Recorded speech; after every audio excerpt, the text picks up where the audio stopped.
In today's video, I'm going to quickly show you how to connect iTunes with your phone in here so you can actually sync data, transfer files, and perform a lot more interesting stuff in here by taking advantage of iTunes, which is a very powerful software that we have to manage and update software here of our iPhone device. Hey, my name is Shaq, and in this channel I help you fixing tech-related issues, and I also share cool tech hacks and tutorials. So if you're into tech content, consider subscribing here to the YouTube channel. Now, first things first, I'd like to let you guys know that iTunes right now only exists for Windows operating systems. It has been discontinued on Mac operating systems. In my case in here, for example, I've got a laptop running Windows 11. That's why I have iTunes in here. You might be asking, hey Shaq, you do have a MacBook in here. How come you're running a Windows operating system? That's because I actually have a virtual operating system in here, which is actually a Windows operating system. And that's how I managed to download iTunes real quick. So the very first thing, of course, you need to download iTunes from Apple's official website, install it into your computer, which just takes a few minutes. And then next up, we'll need a USB cable or a Type-C cable to connect our iPhone into our laptop device. So what you're going to do in here, of course, you're going to connect one end into the laptop. Okay, there we go. And then simply connect the other end here into your iPhone device real quick. You want to make sure you hear the phone charging, and then you want to unlock your phone to actually give permission or access for your laptop to access your phone. Now you might see a pop-up which says, do you want to trust this device? Make sure you tap on trust in order to ensure a seamless and easy connection in here. Now, if you are, for example, on a Mac device which doesn't require installation of iTunes, all you need to do is simply connect your device, and then you'll be able to manage your device here on Finder. You just need to open up Finder real quick,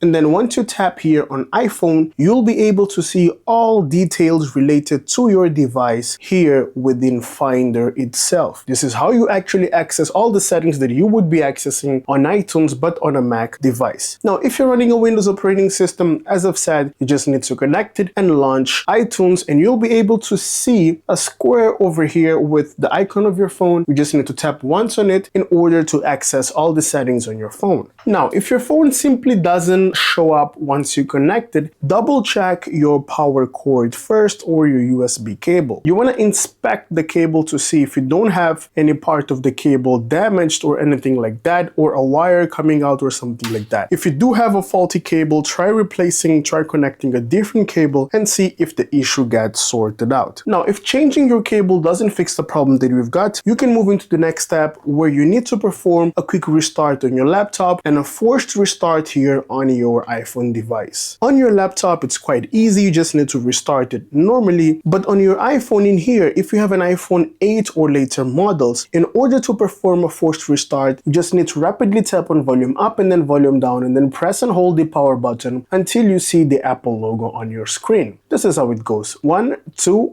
press and hold the power button, keep on pressing it, do not release the power button, keep on holding it until you see the Apple logo on your screen. So once you see the Apple logo on your screen, which is this one right here, you're going to release the power button and let your iPhone turn on normally. So basically this does a complete system reboot where it actually cuts all the power being sent to your motherboard for a couple seconds and then powers it back, and your iPhone will be up and running in just a few seconds. Now, if you do have an iPhone 7 or 7 Plus, in order to perform a forced restart, all you need to do is press and hold the volume down along with the power button. This is how it goes. Press and hold both of the keys combination until you see the Apple logo, and then release both of them once you see the Apple logo. Now, if you have an iPhone 6 with the physical home button in here, or 5, simply press and hold the physical home button here along with the power button here at the right. Press and hold both of the buttons combination until you see the Apple logo. Now, if you have a much older iPhone with the power button here at the top, you need to press the power button, of course, at the top along with the physical home button until you see the Apple logo, and then release both of the keys combination. And this is how you perform a forced restart here on your iPhone device. Now, if this doesn't help fixing the problem that we've got, I would recommend checking for updates here on your iPhone. Simply hop into settings real quick, and then simply scroll down, tap on general, and then tap on software update. So over here, you want to check if you do not have any pending software in here, and you want want to make sure you update your software in case there's a pending software, because you might be facing a bug which doesn't allow you to actually connect into your laptop device. Now, if you do not have any pending software in here, do the same on your laptop. You want to make sure that you're running the latest and official iTunes, which has been downloaded from Apple's website itself. So simply uninstall the existing iTunes by simply hopping into Control Panel, by opening up Starter in here, go to Control Panel, okay, and then simply tap on Uninstall a Program right here. Tap on Uninstall a Program, select iTunes, tap on Uninstall, and then simply re-download it from the internet browser, reinstall it, and then authenticate it and try to connect your iPhone device to see if the problem gets sorted out. I believe this should fix the problem that you've got. In most cases, it does. If it's a much deeper case, then you might take your laptop or your iPhone to a nearby Apple service center to double check or to troubleshoot if it's a much serious case. I hope this video really helped you out. If you do have any doubts, let me know in the comment section down below, and I'll make sure I get back to you as soon as possible. Thanks for watching Fixed by Shaq, and I'll see you in the next one. Have a great day.